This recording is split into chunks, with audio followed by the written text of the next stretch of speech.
দেখতে দেখতে কিভাবে যে 5টা বছর কেটে গেল সত্যি বলতে বুঝতেই পারলাম না। একদিন হঠাৎ গল্পের ছলে মা আমাদের বলল, মায়ের মনের ইচ্ছাই বলতে পারেন।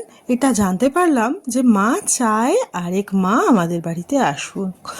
তো মা বলছিল, আমার খুব শখ জানিস তো আমাদের বাড়িতে দুর্গাপুজো হবে। দেখুন, দুর্গাপুজো মানে এটা একটা বড় আয়োজন, অনেক নিয়মকানুনের ব্যাপার।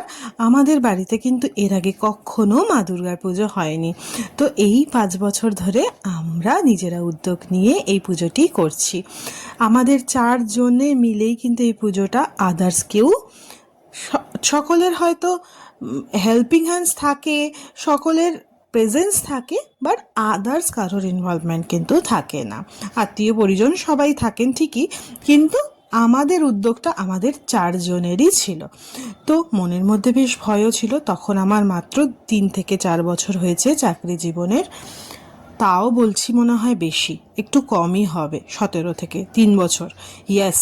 তো যাই হোক, মনের মধ্যে অনেকটা সাহস করে, ভয় ভীতি নিয়ে, পুরোহিত মশাইদের নিয়ম শুনে সমস্ত কিছু জেনে পুজোটা শুরু করেই দিলাম। প্রথম বছর পুরোহিত মশাই খুঁজে পেতে কত নাজেহাল হতে হয়েছে আপনাদেরকে কি বলি।